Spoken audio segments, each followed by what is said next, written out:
Okay, Silent Bob. Hey, come on. That's a great line. No, and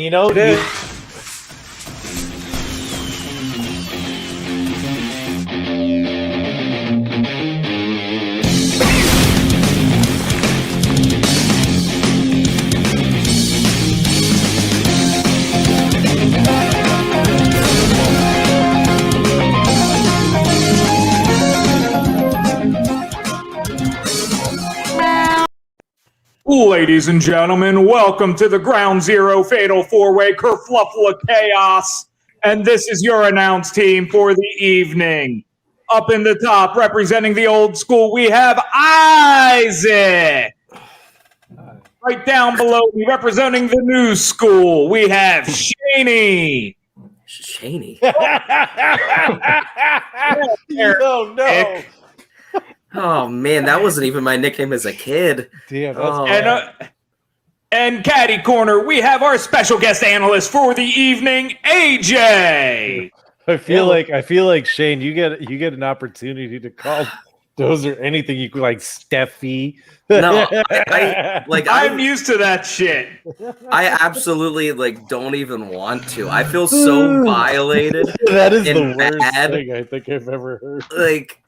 Oh man. Although I will say I'm really grateful that you started out that way, because I feel like whatever I do at this point is not going to upset Shane nearly as much as that. Oh shit. No, I'm not even upset. It's just I don't feel good. I feel bad. Well, I feel dirty. Well, anyway, AJ, thanks for joining us. Hey, no problem, man. I've been meaning to do it for a while. I'm glad we finally get you on, man. Welcome. Yeah. Perfect event too. I seen this whenever I was a kid, live in person. That was yeah. We had to do it. It had to be done. Yeah, it had to be done. But absolutely, man. I probably would have made you cry if I would have been at this show. I would have been angry. Your opinions would have been different at the time. Yeah, dude. Because this is all you knew at the time. Yeah. Were you even ask. a twinkle in your dad's eyes in '97? You fucking idiot! I was born. I was like a whole 2 years old. Oh shit! All right, Mister. I was eating solid foods. You were a bump on his knee. All right. Okay. Sorry. Yeah, Dozer, you had a question to ask because I want to let. I'm just going to ask, what the fuck's everyone drinking tonight? Yeah. Yo, this shit is dog shit, but it's Smirnoff Ice Smash Red, White, and Berry, bitch. 8%. That's right up my alley. Oh my Isaac, god, it's terrible. Do you have any vodka in the house? That seems like something you should be pouring vodka into. No, I quit vodka a long time ago after a night where I drank over a bottle of Absolute Ruby Red. I was doing Ruby Red kamikazes at the bar after selling some weed to the bartender for his mother-in-law, and he got me fucking shit-faced hammered. And I'm like, let's go back to my fucking place. We're gonna take bong hits. And so after drinking fucking literally 6 8-ounce rocks glasses of kamikazes as shots in about an hour, he drove me home, and I remember getting out of the car and looking at him and being like, I don't know if I could do bong hits. And that's the last thing I remember. I woke up the next day and I hop out of bed and I fucking go and take a piss, and I walk back in my room and I look, and there's fucking vomit everywhere. Oh, hell everywhere. Yeah. And it was that moment I realized that I was dying. I was fucking dying. And I spent the next day and a half throwing up. And yeah, it was the worst. It was the worst. And I haven't drank vodka since. I was 21, 22 years old, 21 years old. I fucking no, just tequila. Well, clearly we're not getting the money from that Smirnoff spot.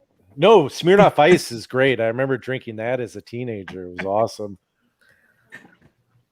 I got this Raspberry Empress Sour IPA bullshit. Did you not bad. Cracker? You like it? I like it. I'm a fan of a.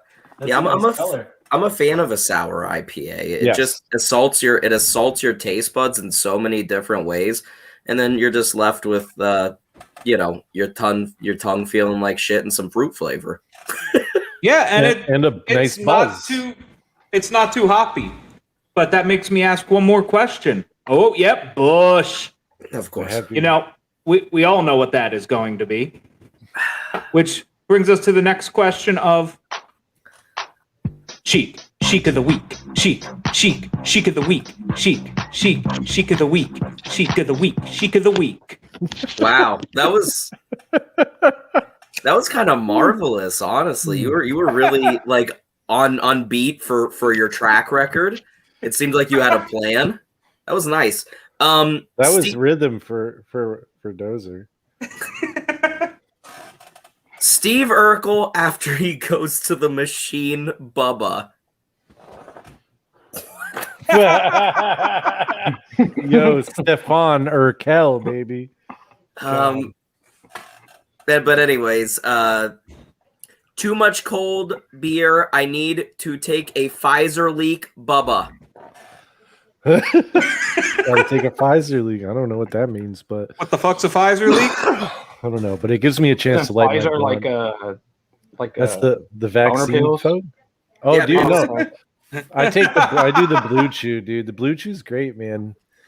If you use Cumtown, promo code Cumtown, you can get your first month or your first shipment for only the $5 shipping. So that's a pretty sweet deal. The blue pills haven't been brought up in a while. I took the headset off for a second just to swipe the mop back, and then I come back and he's talking about Cumtown and you get your first shipment free.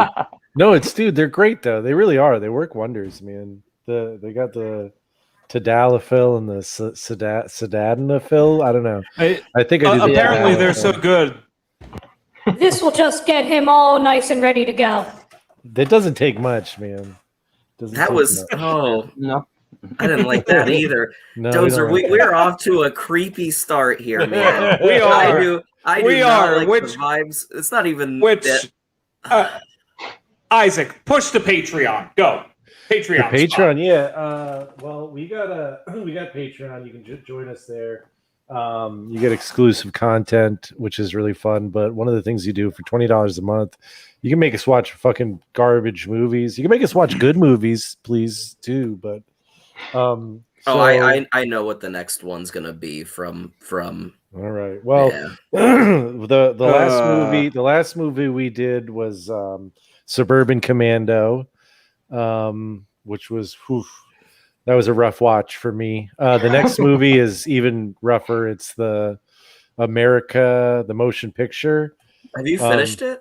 No, I've got breaking into sections. Although there were a couple of good jokes, like there were a couple spots that I cracked a smile at. Honestly, the happiest that movie made me, just so that we don't spoil anything, was when Run the Jewels was on the soundtrack. Yeah, the Run the Jewels on the soundtrack is. And then I realized Killer Mike was the blacksmith. Yeah, so that was cool. I did think it was funny that like Paul Revere was like all proud of being a racist because he was a horse racer. He's like, I'm like the best racist there is, man. It's like I'm really good at racing. Like, and if you want more of this, remember to subscribe to our Patreon to see the full review video. The Patreon. What's going on though outside? Yeah, patreon.com/such good shoot. What's going on though in wrestling right now? Anything exciting? Anything big? Did anything happen? I don't think anything did. If the only thing that happened was I thought Dynamite was good last night for what I watched, and I'm really enjoying NXT 2.0. You're a fan, Dozer. Wow. I am. I like it. It's back to the original mission of NXT. It's new guys. It absolutely is. Like, I can tell with NXT 2.0 that everyone involved is trying, and so I don't dock them. But the issue is they call it NXT 2.0, but it's not like NXT 1.0 at all anymore. Like they should have just scrapped the NXT name and given it some other name. I am a salty old man. Do not.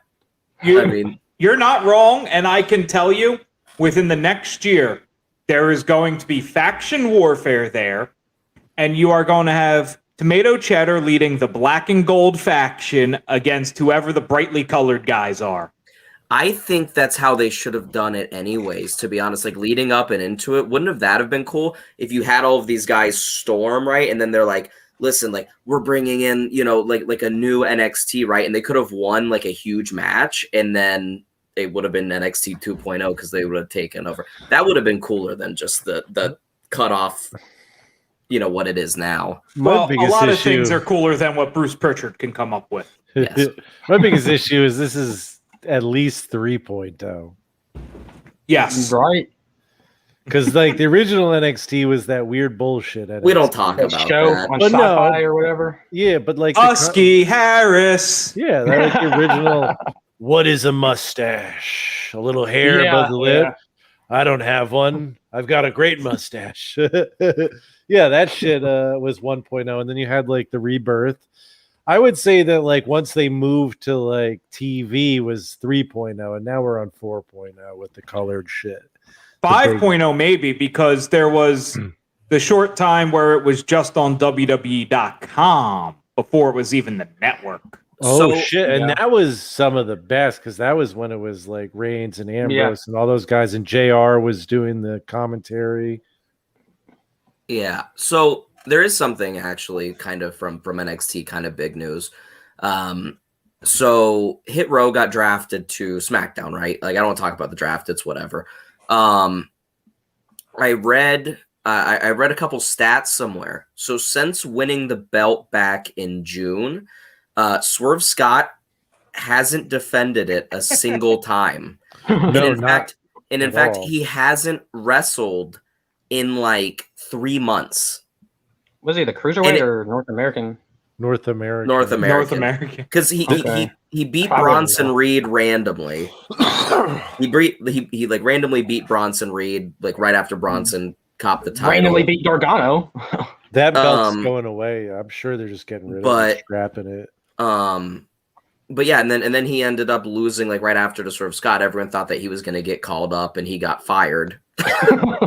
And then no, and then yeah, that's just weird. How do you even allow that to happen? Because I don't think Swerve's hurt. Like there's been no word anywhere. That's all Kill I'm Shot. going to That's say. Kill Shot. Yes. Kill Shot. Okay, that's what I thought. Yeah, no, it's stupid. I think they're just trying to fucking get rid of that belt altogether. I don't know why. I don't know why you would. It was so good for its first couple of years. Yeah, it's a great idea. It's a great I don't know. It's great mid-level belt. Better than that TBS belt.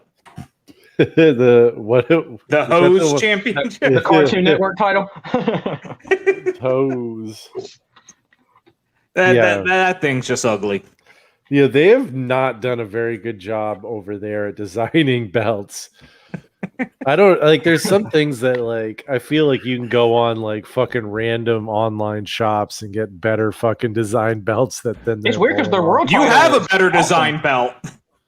Yeah, I guess. I mean, it's cheap, but it fucking it looks like at least it kind of looks like a belt. I don't know. Such good shoot title, man. That's right. Talk about belts that haven't been defended. I know, dude. No one's come for it, man. You got to come all the way up to Vermont. Oh no! There's a challenger coming, and it's the leader of MDK, Nick fucking Gage. You ain't taking this shit from me, man. I'll bring he can bring his pizza cutter. I'll bring like a fucking pizza peel, and I'll smack his bitch ass with it. Nick Gage ain't got nothing. I'll get a cameo. I'll send a cameo to him. Make him pay me for that shit. I won't ramble on about all my friends in jail. If you and Nick Gage get in a physical altercation, I'm sprinting the other way as fast as possible. Oh, come on, You're dude. definitely gonna die. You know that would be the greatest thing you've ever seen, Shane. That would make you happy. You literally getting killed? By Nick Gage make you incredibly happy. You'd be damn, Nick Gage killed my podcast co-host, dude. That'd be because if I stand there and I watch, I would feel compelled to join and attempt to help you. So as long as I run away, I'm just like, yeah, I'm a big dude. Go full pussy. heel turn and join the MDK crew and hit me with a chair. See, I was thinking that. Take the shank from him and then just jab you another couple times. All right. No, just pull out your own pizza cutter. Go to work on my forehead, man. Whatever it takes, dude. Save yourself. But I still will come out victorious with the belt. I promise you. Nick Gage, he's got nothing. I don't think he can even afford to get to Vermont. I mean, if he robs a bank. He couldn't even afford a mask last time, so. Oh, shit. Yeah, or any fucking common sense. Yeah. God damn. That guy's but that does hell. That does bring me to my question of the week. All right. And this is one I thought of while watching this pay-per-view. If Owen never broke Austin's neck, would we have Austin versus McMahon? Eventually. That's a good question. I don't know. Because, I mean, that kind of all started because he wanted to wrestle and Vince wouldn't let him. So yeah, it was kind of just filler. I'm going to say question. no. I'm going to be the first one out here, and I'm going to say no, and nothing to do with Stone Cold so much as to do with McMahon. And I don't know if he no, I changed my mind. Yes, it would have happened. You're right, Shane. No, because he needed someone to be his counter in after he came out as he came out as the bad guy. You know what I'm saying? Had the screw job not happened, then no chance. No chance would that have ever played out, because Vince would have never gone out on camera, out there. But I mean, it's the real question is would he be the authority figure, or would he continue? Because they tried you saw him with Sergeant Slaughter in this one, trying to have him be the authority figure. Yeah, and it worked so well. Yeah, I mean, my opinion is that eventually, like Isaac said, it would have happened, because if you don't have anyone big enough to step up to McMahon, who was legitimately the biggest heel in the business, right? Shortly after the screw job happened, he was a bigger heel than Hogan by a lot. Yeah, I mean, especially at the time. The only babyface big enough on that roster and who mattered enough at that time was Austin. You eventually have to have authority figures get their comeuppance. You know what I mean? Or everything goes to hell. Look at the Authority from 2014-ish. Oh God. Oof. But it probably wouldn't have happened. Probably wouldn't have happened as fast, or maybe it would have happened faster, to be honest. Who knows? I don't know how you would even get to that point, though. Because Vince wasn't that authority figure on TV. I mean, I guess they kind of hinted at it sometimes. When Bret came down to the announcer's table and Vince pulled his shirt over his head and shit. They kind of made reference to it, but how would you even get to Vince in Austin if he had never got hurt? Like Isaac said, post screw job. If screw job doesn't happen, the screw job is Austin really, McMahon doesn't occur. I mean, it's such a linchpin in all of wrestling history. It's such that I think there's a reason why it's talked to death about, but the screw job might be the most one of the most important moments in wrestling history. I mean, look at even now, the idea of the authority figure, they can't let that go. So some person a lot smarter than all four of us combined should go and write a 400-page long essay about the. You hear that, DDJ? Yes, Dennis. Just about the complete parallels between Austin breaking his neck, the screw job happening, and then everything else. If the screw job doesn't happen, whatever else occurs. But if the screw job doesn't happen, this doesn't happen last year. You know what I mean? Yeah. That would be I mean, does WWF even win the Monday Night Wars? Without Austin, no. Well, without the No, screw no job. way. Without the screw job. No, yeah. Maybe because I mean, there was momentum building, right? yeah. But I mean, you could see it every time Austin showed up at this pay-per-view that we're going to review. I mean, like, there was something really special going on there, and I just don't know whether or not, like, there was something about, I think, him being held back and being like, you can't see him, you can't see him, you can't see him, that made it even more fucking like, Dude, he got more popular not wrestling. Yeah, and it's hard to say because, like, the dude is fucking special. Like, you can't argue that, like, Stone Cold isn't a special wrestler and a special, like, character, but, like, it's also the circumstances and everything else, you know. And yeah, that's a very interesting discussion. Good job, Dozer. Thank you. I come up with a good question occasionally. Yeah. And yeah, my only question is which one of Marlena's nipples would you want to fucking play the first one? They were poking out. I was legitimately just thinking Isaac hasn't gone crazy yet. That was going through my mind. See, it's all your fault. As you started it, it's all all your fault, dude. They're one mind, people. It's a scary thing. I had to bring balance to your thought pattern. Whatever, dude. I would eat her ass like a bowl of cereal. That brings us to our main event of the evening. In Your House, Ground Zero, the first 3-hour In Your House event. God damn it. And before we get started, let's just get it out of the way. Rest in peace, everyone from the show who has since left us. Jesus. Yeah, there's a lot of them. A lot of folks. Yeah. Yep. Well, I mean, that tag match, like, cheers, yeah. Half the field was gone. LOD, Owen, Bulldog. Yeah. First of all, we will say, so AJ, you were at this show. What, you said you were like 6 years old? I got tickets for my 8th birthday. 8th birthday. Damn. Which was like and a week before the event. The old Louisville Gardens, right? Yep. Is that building even standing anymore? No, I don't believe it is. It was like right across from Kentucky Kingdom, which turned into Six Flags with them, Kentucky Kingdom. But yeah, I don't think it's there anymor.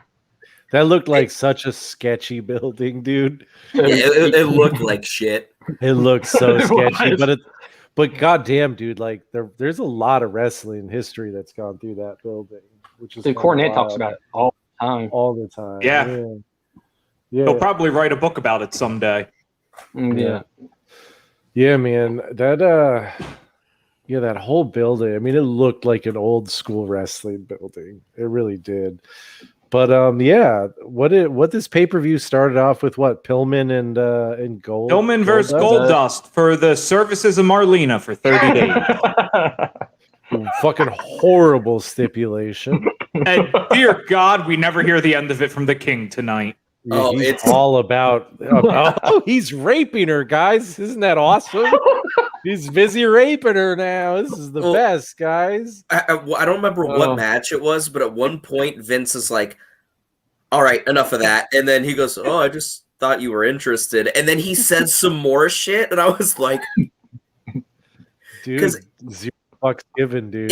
It almost sounded legit from Vince too. You know what I like? Like when I first heard it, I was like, he sounds actually kind of serious here. You know what I mean? Like, but it was his. I guarantee you, it was like probably his fucking idea. Oh no, he's squeezing his fucking hair. He's like, this is great. This is great. We're gonna have her get raped, pal. It's gonna be great. Ryan's gonna take her and throw her in a car, and we're gonna talk about. It's gonna be great TV, pal. And then King was like, "Yeah, it's gonna be awesome. I can't wait to talk about this one." Oh man, they're going to they turned his car into a motel. Whoa, yeah. Jesus! But the match was awesome. I knew Goldust had a lot of nut-based offense, but not as much as I saw in this match. I liked like the actual dude. It was Pillman's last pay-per-view. They were having a good match. Like the match itself was good. The finish, you cannot include Pillman's untimely passing into rating this match, man. I'm rose-colored glass in this one. God. I enjoyed the in-ring work. The finish was stupid with the brick in the purse, but like it made sense. The thing that sucked about it was the stipulation. It was a horrible stipulation, and that takes away from it. But the match itself was good. It was almost as bad as that ref bump. But because of the stipulation, I do have to take points off, and when I rate it, because the stipulation is Jesus. So what do you rate it? 175. Oh, okay. I thought you were going crazy here. No. I mean, for that is not an awesome match. It was like a 2.75 to a 3 for me, which was awesome for what it was, and a great opening match for the first match on a card. It's not a 3. I liked it, but the stipulation. Yes, absolutely. I lost it a long time ago. You're on a dozer, like a dozer when he's going wild. You have not drank Smirnoff Ice Smash Red, White, and Berry, my friend. This shit makes you so. The official drink of the Patriot, Dell Wilkes. I know. 175. I said 175, but because of the stipulation. But the match you said was a 3, and you are 275. You are out of your whole mind. I bet Meltzer gave it a 3. That's fine. Meltzer probably gave it a 1. My dog Dave Meltzer on my T-shirt today. But yeah, this match wasn't very good at all. The stipulation was horrible. But Pillman here, like the issue is every time we see Brian Pillman like going through this, he looks worse and worse. And obviously you understand it's because of what's going on. And I don't want to get into that, you know what I mean? But just from me watching this pay-per-view, he's just getting worse and worse, and he's taking a lot of really, really dumb bumps here, which doesn't make me feel good watching the match. He's hopping off the top rope with his shithouse ankles. You know, he's bumping like a madman. It just wasn't very coherent. Everything seems sloppy, and again, I understand there were a lot of things going on and whatever, but the match is. I don't know, like a 1-1. Yeah. Okay. AJ, what do you got? I mean, a 1 might even be generous, honestly. And I kind of like the ending, though. Honestly, like I'm like Isaac, I like the ending with the brick in the purse. Like, I hate the. That was the best part of the match. I hate the shit. I hate any ending like that. I just think it's an easy way out, but it made sense. Like, you know, but it made sense. I agree with you. It wasn't a bad finish for this. And Jerry King selling it and like going and getting the brick and King stuff. Made that match. And then him trying to use it later. Like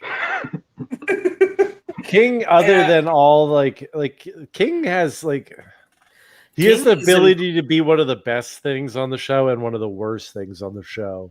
And it's just a flip of a switch, man. If you, dude, he's a lot like you, man. If you give him enough, like leeway, he's just gonna take it, shove it up his ass, and run. And he's gonna be like puppies and there's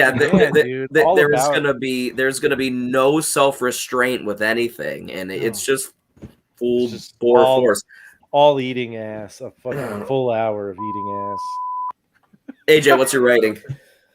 I'd probably give it I'll be generous and give it a 1 just because I did like the ending of it. I thought it made sense. I thought it was a perfect. And we go out of 5. I don't know if we told you. We were 1 through 4. We're 0 through 5. So okay. Well, then give me the full scale.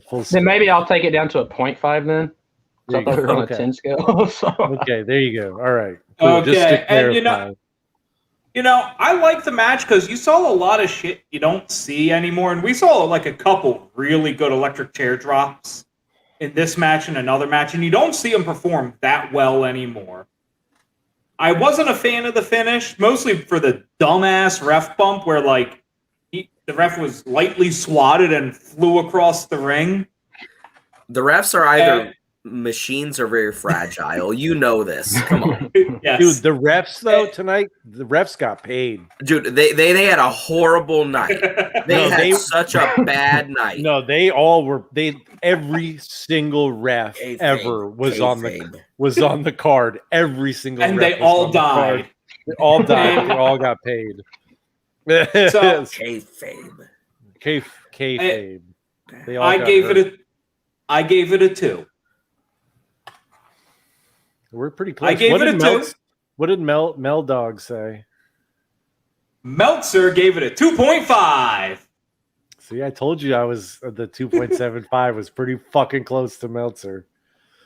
And that's surprising. That brings us to our next amazing contest of the evening, where we have Scott Putski, the amazingly ripped Scott Putski, taking on Brian Christopher, who we swear to God is not Jerry's kid.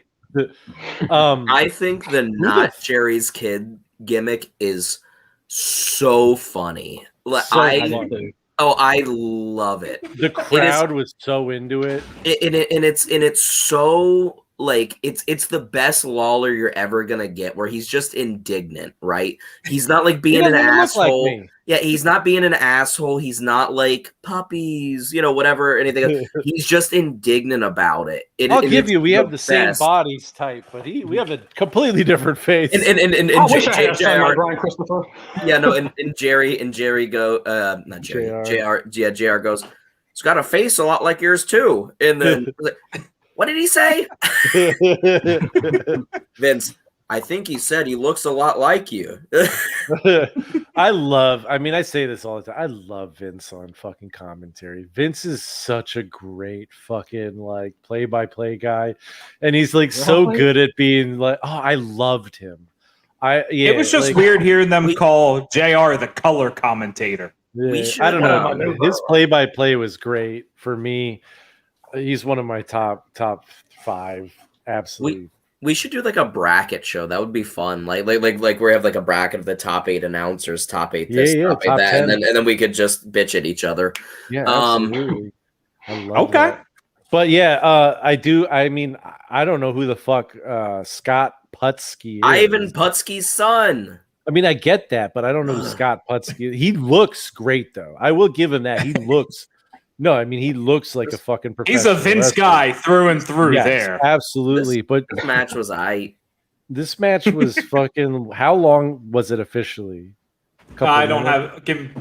Yeah, all I know is that the cross body that fucking took Putski out was actually 4 minutes 40 seconds. Yeah, it looked really good, and that was not a scripted finish. Putski really fucked his knee up really badly on that. Did he? Yeah. Okay. Oh. Yeah. Well, then I feel bad giving it bad points for a fucky finish. Well, it was a shitty. I mean, there was no finish. It was a bad way. Because I watched it. Hurt, right? Yeah, I watched it. Nobody was doing anything, so I was like, there was no X, and this was before they really got into that. So what happened was, if you watch, I had to watch it back because I watched it and I was like, that looked really weird. And you watch it back, and he's immediately going for his knee.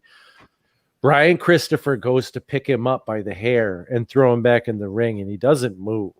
He doesn't even respond to it. And I was like, yeah, he's hurt. Like, there's something wrong there when like you go to pick the guy up by the hair and they don't even move. And so Brian goes back in the ring and starts fucking around, and the ref starts counting. He gets to an 8 count, and at the 8 count, he rolls out of the ring, and that's when he goes and checks on him and calls the match.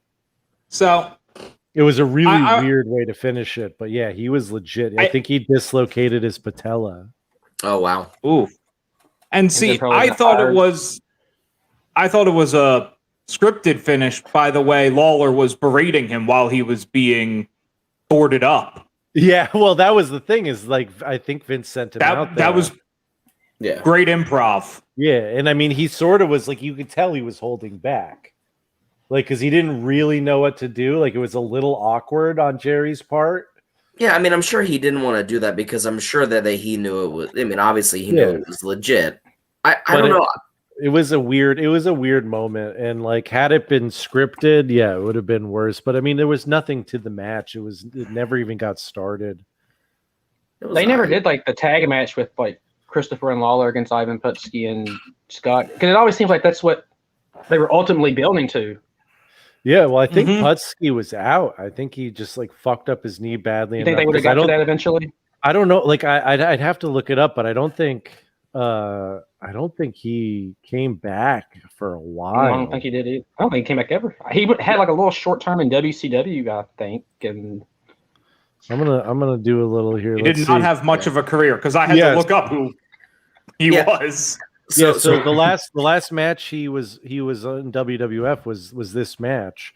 He left after that. He went to WCW in '90. Wasn't there long either.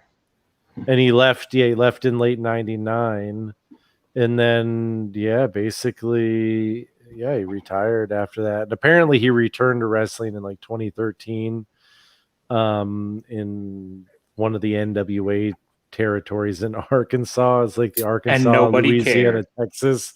But yeah, it's like this was it. This was his moment, and he fucked up his knee, and that was it. It's a big moment. Yeah, it's weird because like he was supposed to go over in that. You think? No, I think so. No way. I don't. No. That not with Jerry Lawler's like kid being out there backstage. Yeah, no way. Christopher was. The issue is I think what they did up until it the obviously terrible finish. I thought what they did worked. I thought both guys looked pretty good for what was going on. The crowd was into it. Jerry's kid, whatever. The announcers were on fire. It was one of those matches that when you said it, 440? Yeah. I mean, it felt longer than that, but in like a good way, because I thought it went at least like 6-7 minutes. I honestly thought it was 2 minutes. Oh, see, it felt like that because like it felt like they got in there. Yeah, there was a little bit of this and that, and then he went to the outside. He did the crossbody, and that was it. And I mean, and not to take anything away from like the little bit that they were able to do, but know that there was more to it than that. Yeah, no, for sure. And but like I said, the crowd was awesome. Yeah, I but will what they say did. That your crowd, you guys were fucking lit up for most of this show. Yeah, but what they did worked. I don't know. I don't know how to rate this. I'm just gonna give it a 1 again. I have to give it a 0.5 because it just. I mean, they didn't do what they wanted to do. It didn't accomplish what they fully wanted to accomplish, and it was basically the end of Mr. Putski's career. So I don't know, half star. Anyone? I'd probably give it a half star. Like, I don't even think the match should have been on the pay-per-view. Honestly, like it wasn't that big of a feud. Especially, they're trying to pad out 3 hours. Well, they had in your house though, so that's true. Well, that's true. And it was in the right spot. It wasn't the match to get the crowd hyped. It was the second match of the night. Yeah. It was the match where you put guys who aren't supposed to be on the pay-per-view. Yeah. I'm going to be, again, the most generous. I gave it a 1.25 because I saw the potential there. Hated the finish. I know that it was now a legit finish, but yeah, 1.25, and two of you have to drink because Meltzer gave it a 0.5. That's right. Mel Dog. Mel Dog. Yeah. And then we move on to the match where we see gang warfare. A big white biker whipping Farouk, which is a really weird, awkward moment. Although I'm sure there was a fucking portion of the crowd that fucking loved that. We're complaining about that when a couple pay-per-views ago, Farouk was hanging people and people were hanging Farouk. That's true. They did all that shit. Jesus Christ. That was at a WrestleMania. What a time to be alive, dude. 97 was awesome. Jesus Christ. Do you remember that movie? What the fuck was it? It was Samuel L. Jackson. Was it a Time to Kill or something like that? Where like his kid got like raped and he goes in a courtroom and like shoots up the fucking people that did it, and then he's like put on trial and it somehow gets acquitted for fucking just literally just gunning down people in a courthouse. It was, yeah, I don't know why it reminds me of Louisville. This is about Louisville? What? I don't know. It's about something. I don't know. What were we talking about? Wrestling? Yeah, this. Oh This shit! match. I thought we were doing. We're talking about the match where poor Savio just spent the entire time going over the top rope. Yeah, this match sucked. This match really was not. The first 4 minutes is just the three of them bumbling over each other like, I'm gonna beat him up. Oh, you're beating him up? I'm gonna step over him and then get punched, and then he's gonna get up and he's gonna punch you, and then I'm gonna But wasn't this like the second triple threat match? Like there hadn't been many. No. This is like the second or third. No, absolutely. But that still doesn't mean it was good because it was really bad. And it was better than the first Fatal 4-Way. Like, they hadn't figured out how to work a 3-man match yet, though. So it's like there was some stuff that like worked in this one for me. I mean, for 3 big dudes going at it, it wasn't the Savio worst. going over was bullshit. I'm sorry. That was a little weird. Yeah. It was almost like I don't know, like, oh, we can't have Farouk go over and we can't have fucking Crush go over because like they're fucking, you know, like, and then it's like, yeah, we'll just have Savio sort of win on a because no one expects it. Yeah, fuck you finish. And yeah, I don't know. It was such a weird feel. My only note for this, other than White Biker whipping Farouk, was it just felt like someone had like watched a prison movie, you know, and we're like, oh, let's just do like the someone scene. mean Vince Russo in his video store. Exactly, and it was like, all right, we're gonna have like the you know, the Aryan Brotherhood going after you know, the black gang and the Puerto Rican gang, and it's gonna be a big fight, and it's like, you know, it's like you expect the Yakuza to run in or something, you know. And I had no idea what I was watching at the time. It's Kai and Tai dressed up. Suits. Just holding their pinkies down, so it looks like they've been cut off. Yeah, I mean there was a lot of meat slapping meat. That's for sure. I mean, it's not like the worst. It's not like the worst thing I've ever seen. I liked it. Up until this point, it was probably the best thing I've seen. I enjoyed it. I had a lot of fun watching the match. Like, in no way was it a good technical match. For fuck's sake, somebody has the Hart punch as a finisher. Dude, that Hart punch talking amazing. Good, though. It looked. Farouk sold the fuck out of that. He did. You get punched in your damn heart, man. You better. Yeah, dude. It's what they call the 5 finger death cunt. But no, that match, I mean, for me, it was a 2. It was entertaining. It wasn't good. It wasn't bad. I like Farouk a lot. So, yeah. I gave it a 2.75. I had fun. And you know, I rate a lot on if I'm having fun or not. No, that's why I'm not making faces. It was just a quick I had fun. No, make faces. Make them. It's great for our audio listeners. Oh. You see, that's just one finger. Do you know the minivan? It's like the Shocker, but it's different. It's 2 in the front and 5 in the back. Jesus Christ. Oh my God. AJ, thoughts and rating on this match. Okay, I would, because I remember I haven't watched it in a long time, but I do remember like the last time I did watch it, I was watching it with the lenses like they haven't had many triple threat matches at the time, so they didn't know how to work it. So I'd probably give it a 2. Then I might give it a 1 just because Savio went over. Come on. Damn it. Let him rate however you want. No, you're our guest. You rate however you want. Yeah, you let him drink. I'm gonna cut the difference between the sane people and rate this a 1.5. Well, ladies and gentlemen, I am proud to announce ain't nobody got a drink for this one. Meltzer gave this a 5 out of 7. A 5. Oh, hell no. No. He didn't like it? Meltzer gave us a negative 1.5. What? Yo, Meltzer understands that it wasn't even good at that time. A negative 1.5. That is the first negative Meltzer rating of our show. Hell yeah. I'm shocked by that. I love it, Meltzer. Send it. I can't say it was like good, but Jesus, it wasn't that bad. There's way worse. There's so much stuff that he's given good reviews to up until this point. Go Dustin Pillman. No, I'm like I wish I had like the DDJ memory to like be like remember what the last couple pay-per-views we watched were. Where there are random ass like 4.5 star matches. There's a couple matches where he's like, "This is a 3.5 star," and I'm like, "Are you fucking on meth? Like, what? Were you just like taking poppers, getting railed, and fucking just like what?"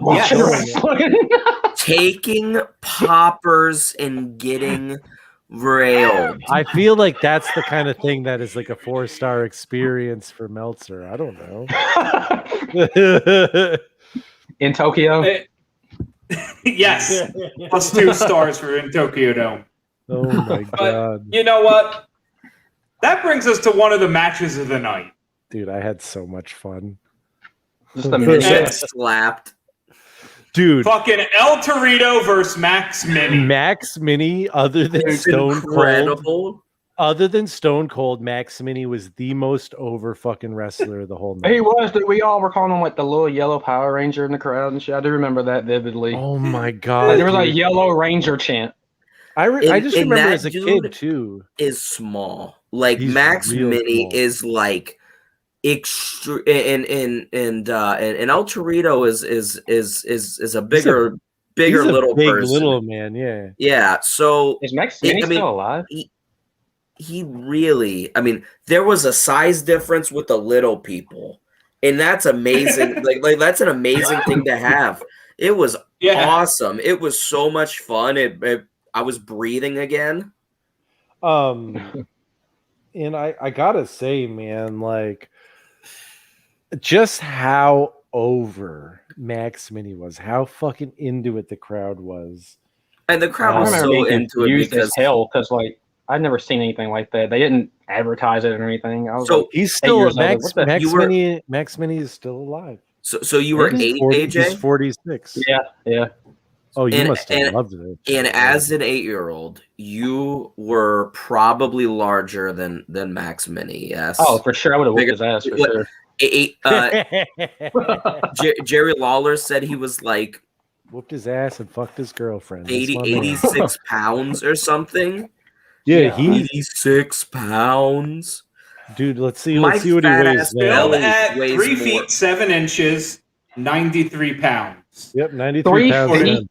My fat 3 feet 7 inches. Ass stomach weighs more than 90 pounds, and that sucks. Yeah. Every dog I've ever owned in my life has been bigger than him. Holy yeah. Sadie, right? Yeah. She was bigger than him. Yeah, she was huge. Yeah, she's a big girl, man. Rest in peace, man. Yeah, thank you. Yeah, appreciate absolutely, that. Man. No, absolutely. I know that dog was a special one. So. I had a couple of Rottweilers too, like growing up. Yeah, they like at the time that this pay-per-view had a Rottweiler. Yeah, every dog I've ever had was bigger than Max Mini. My pit bull was a runt, and she was like 55 pounds. You know what I'm saying? 50 pounds, and that's like half a Max Mini. You know, like small dogs live forever. Max Mini's probably going to live to like 120. It's true. Well, even at 45, because he's half our size, that's twice our age, so he's already a 90-year-old. That's math. That's how you use math. Well, Max Mini like, at this point was cat ears, dog ears, midget ears. Oh. God damn it! I was trying to get off of the topic because I could tell you wanted it so bad. Oh, I wanted it so bad. Yeah, I know you did. Max got me off quick enough. Max Mini was very incredible here. I mean, the Ranas, the flying, everything else. At one point, El Torito stuffs him with a power bomb. I mean, stuffs his ass. Dude, they beat the fuck out of those little dudes. Jerry Lawler, once again, was funny in this match. He wasn't being overly obnoxious. Like, yeah, he was being a dickhead, but that's Jerry Lawler. Was this before or after JR got stunned? This was before. Yes. Okay, yeah. JR was pretty good here, too. Vince was clueless as always because that was Vince. Yeah. They were under 6 feet tall. He didn't care. But this was fun. It was 10 minutes long? Yeah, longer than it should have been, but that's. But a lot of that was just fucking. It was just work. Well, it's Max Mini. The crowd enjoyed it too. Yeah. I remember him sitting on Jerry's lap and fucking all that shit. And then Jerry's kid. Yes. Jerry's my kid. God, dude, that killed me. Him sitting on the lap in the crowd. Jerry's kid. So good. I like the match Dozer? except for all the fucking biting. Oh. And the biting the ref. And trying to sell a bite spot to 2 guys in masks. But I enjoyed it. I gave it a 3.25. I fucking I thought it was love the best this match shit. of the night so far, for sure. 3 for sure. It was a 3. all day. I love little people, man. Oh, we have a 3 dozer. Are you going to adjust your rating down 0.25 so as to possibly have the first cluster? There's no clusterfuck. There's no way. There's no clusterfuck. It would be a 4-way, but there'd be no clusterfuck. Yeah, Meltzer did not give this a 3. I think one of the scariest things you could ever do is get a fucking huge army of midgets with no fear of death. What? Dozer, go. Yes. So Meltzer gave it a 2.75. And while we're on this topic, I was scrolling through Below the Collar website for comedian t-shirts, and Brad, why can't I remember his last name? Brad. I saw him live once. Yeah.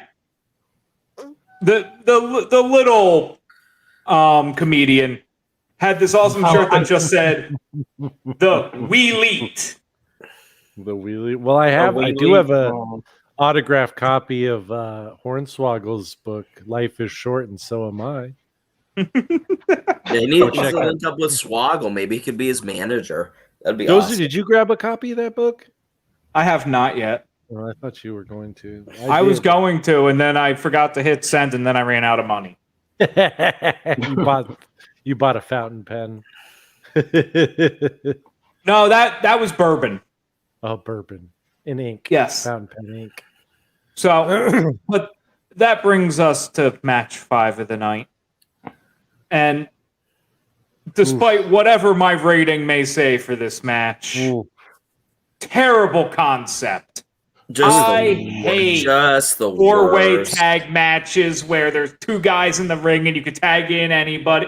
Fuck this concept. But we have the Headbangers against the Godwins, against the Hart Foundation, against the Legion of Doom. This was probably the worst thing of the whole night. Dog shite. God damn, it's did it so like I like in the beginning of the match, they have the Godwins, right? They're gonna fight each other. Oh, they have to fight each other. That's the rules. And it's like, no, that's not the rules. Just go tag someone else. You're allowed to tag anyone else. And if they drop off the apron, all you have to do is just stand there and wait. You don't have to fight your opponent. There's no, there's no MMA style. Yeah, I mean, there's no MMA style. There's no DQ for cowardice. It was so dumb. I mean, literally, like was LOD getting DQ'd for the slot bucket. It was stupid. There was one point in this whole thing. There was literally one moment that was good, and that was Austin coming in and the place coming unglued. But that wasn't good for the match. That made the match even worse. It was the only thing that was good is him coming and hit the stunner on Owen. Yeah, and dude, the place came fucking unglued. It was Yeah. awesome. It was so but that's because Austin is awesome, not because the match was awesome. Sure, yeah, the match sucked. All I'm saying is like because of that, that was the only moment that was good for me. It's that moment. You're missing the true highlight of the match, and that's before the match. The scared ass pissed look Michael Cole had interviewing the Legion of Doom. Oh god, he looked like such a pissant every time. Was this like boy band Michael Cole back then? Oh, very much. Yeah.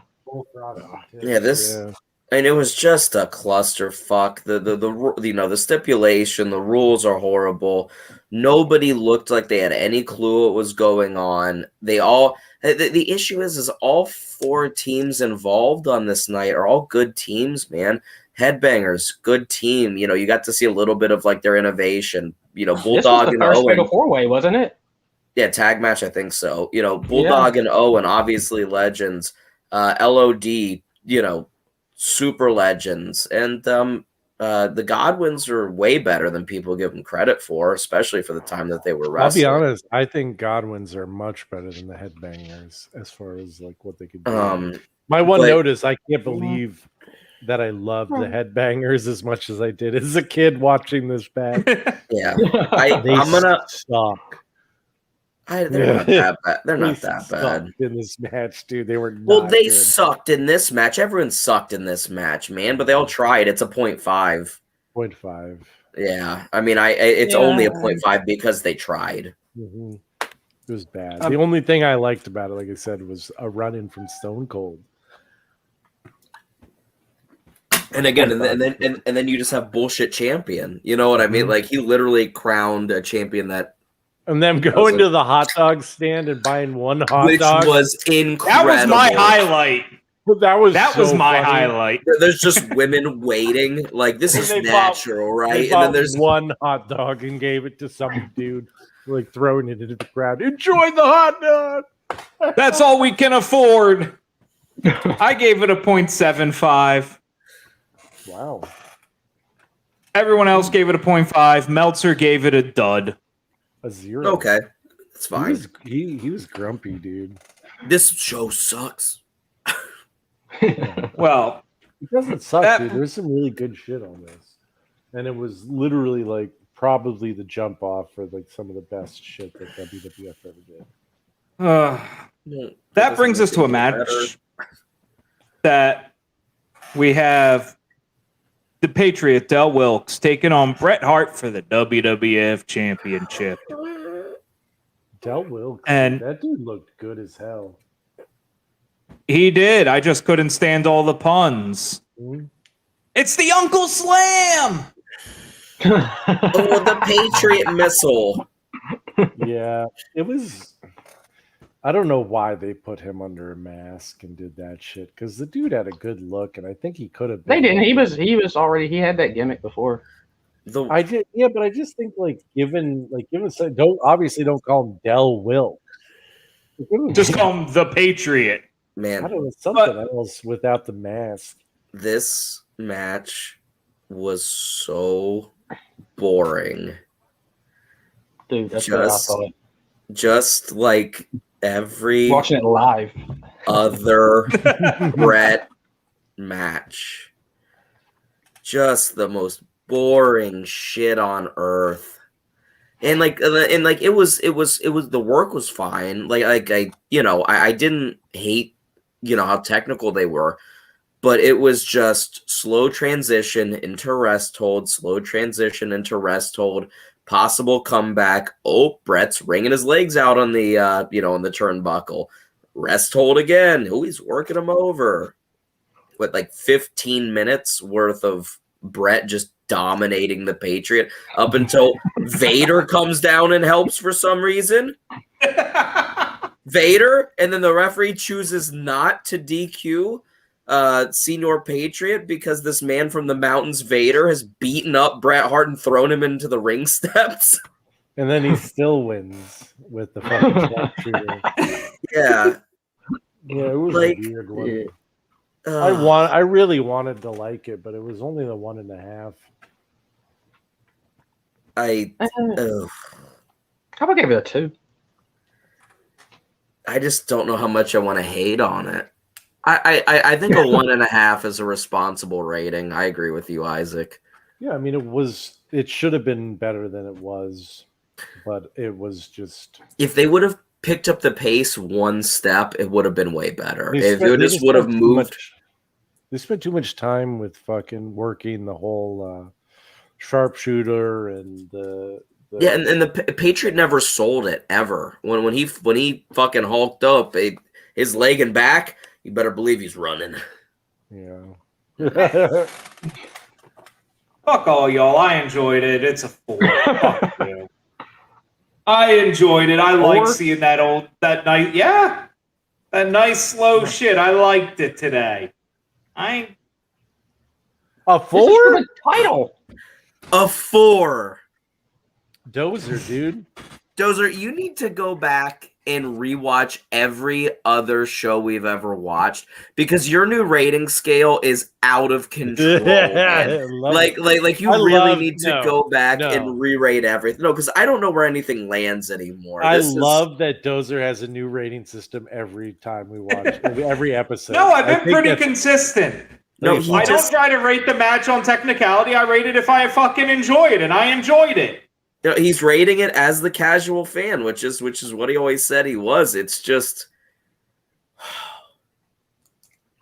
I can't tell a wristwatch from a wrist lock, but I enjoyed the match. And that feels dirty. You are gross tonight, Dozer. I know a hand job from a hand lock. For fuck's sake, I used an age-old wrestling thing. Well, you know what? Meltzer agrees more with me than you. He gave it a 3.25. Oh, God. That makes sense, though. But Meltzer had a hard-on for Bret.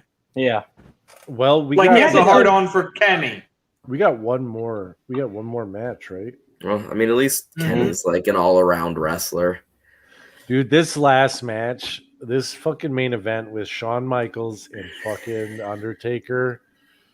God damn, dude. I don't think I've had this much fun watching a wrestling match in a long time. It is the one time I've enjoyed watching a Taker match from this run. And that's because there is nobody better than Shawn Michaels. And he was so different than anyone else we saw Taker face because he was willing to bump. Bret wouldn't bump. Vader's big. Ron Simmons can't really bump. You know what I mean? Shawn went 120%. Shawn gave him the Hogan treatment. He almost did. Like he gave it just pulled it back enough so it wasn't insulting. Yeah. And it was that fine edge. And it was fucking incredible. This whole match. But dude, hear me out even here. the whole beginning before the bell rang, like I gave this 4 stars just for the punch that knocked fucking Shawn down the ramp. That shit. Oh, dude, in the roll, it was. Yeah, as awesome. soon as that happened, I was like, "All right, you've already got 4 stars. You can't lose that. It was go up from there." That was Foley actually falling down the stairs. It was awesome. Except it was Shawn bumping down a flat surface. It was so good. The match was good. It was a little long for my taste, just for what it was. The finish was god awful. There was.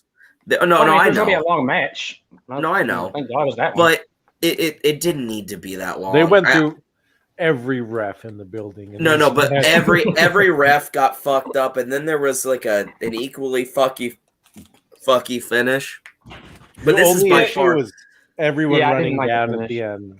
Everyone running down at the end was a little weird, but no, I did not like that. But It was the best. It was the best match I've seen Taker in on this run, and you two know I have not been a Taker fan, but this match, just to get my rating out of the way, everyone else can talk. I don't know, a 3 with a smile. Wow. See, this is the thing. I watched this, and Shawn Michaels and the Undertaker, when those two get in the ring together, this was the first time. There's something special about it. There really is. The crazy thing to think about is that they had 2 way better matches, almost 20 years later. Yeah, almost 20 years later. But crazy.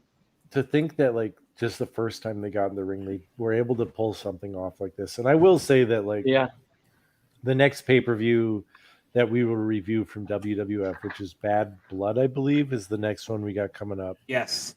Is one of my all-time favorite And Undertaker. only because of Kane. No. The match itself is a great cage match. It really is like an incredible, like it's the first Hell in a Cell, and Shawn and Taker fucking beat the shit out of each other. Taker beats the shit out of Shawn. Mostly, but it's just such a it's like what I find about the two of them that like those two get in a ring and something special happens every time. This match needed a little blood. I just that came to my head. If Shawn would have been leaking even just a little bit, I'm not saying full Crimson Mask, spraying blood everywhere, but just a little at some point in this match, just a little nick and just a little blood to show how down bad he was, probably would have bumped it up, 0.25 maybe, or even 0.5. I think they knew where they were going with it, with the Hell in a Cell the next month, and they knew that would be a bloodbath. I'm sure. And the way it ended, it was cool seeing. Was this one of the first? This is the first time on pay-per-view, at least, that we've got the suicide dive. You see the beginning of DX. Yeah, because you had Rick Rude coming down and helping and leaving, and then you had Triple H in China. DX formed 3 weeks prior. Yep. Okay. On Raw, so this is the first pay-per-view appearance of DX. No, they didn't even have the Shawn Michaels bloody Undertaker up with a chair before that, so maybe they should have used some blood, busted Undertaker open. Yeah, and it would have been nice to see a little of that. And I probably would have given it a 4.5. I think 4. Fucking violent is good, but I did like Shawn coming down and spitting on a fan. Did you see that when he was coming to the ring first? One of the first things he did is spit on a fan, and then he fucking started doing the crotch chop, and then he started doing the fucking suck my dick thing, and fucking it was awesome. I was like, dude, no one could get away with that in WWE right now. He spit on a fucking fan and then was jerking off on him and shit. It was I mean, you might be able to get away with 1 or 2 DX crotch chops, especially for Triple H. You can't do the toss off. You know what I mean? And I don't think you could get away with spitting on a fan these days. Oh, absolutely not. No, that's assault. Yeah, right. Yeah, COVID. I was gonna say, especially now. Hell no, you couldn't get away with spitting on a fan. Yeah, shoot the shit out of you. But yeah, this match was a 4.25, man. If there was blood, it would have been a 4.5. It was a great match. I was so happy by the end of it. I gave it a 4.25 as well, and AJ gives it a 4. Meltzer gave it a 3.75. Thanks, Meltzer. It was awesome. It was awesome.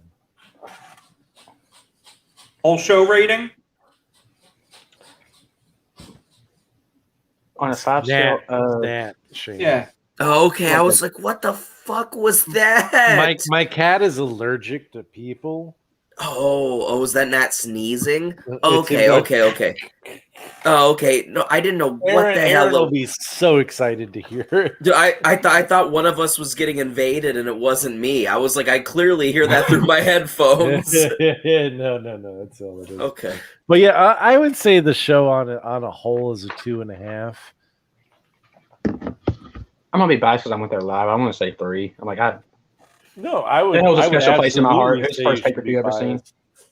I'm biased for everything I went at too, so. This is like a 1.5.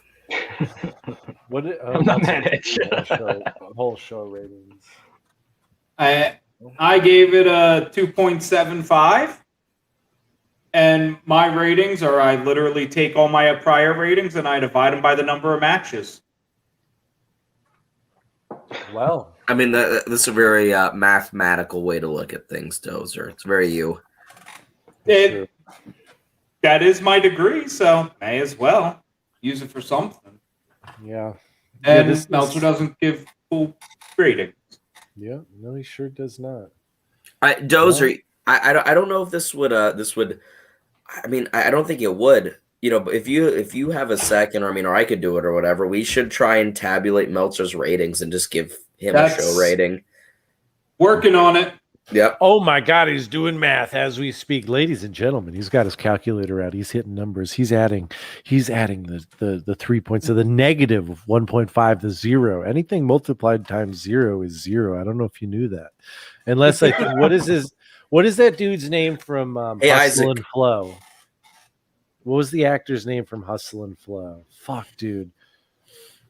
He was in a couple other movies, but he has this whole thing where like 1 times 1 is 2 or something. Well, And that's because he has a inaugural- micro penis. On our inaugural show rating for Meltzer, I get to say this. Shane, drink. Meltzer's rating came to 1.6. My which dog! round- Dave Meltzer on the T-shirt. Oh, He's mad at he's mad at the at the Indies, at the Global Championship Wrestling, Global Force Wrestling. That's the one in India. This is GCW. Game changer, man. Game changer. I forgot what the hell GCW stood for. It doesn't make Wait, any is that sense. It's a hardcore Great promotion. Global Force was the TNA spinoff that Jarrett started in India. God, yes. Yeah. That made no sense. God, Like that was- most things TNA related. That was awesome, man. Well, I guess we're almost done here. If I have one thing to close on, it's go follow the Great Khali on Instagram for some of the best Instagram content you'll ever see. He was flexing in front of a lady yesterday. I saw with my own eyes. Man, he was dancing Bollywood next to a lady. I like the ones where he's just laying in bed going like this. It's so good. My favorites are where he's on Tiger! public transportation and he's just filming himself. There's no sound or anything going on. It's just like a 3-second video. Yes. And then Although he the just best- posts it. The single greatest though is the fucking happy birthday tiger, and it's a picture of 2 lions.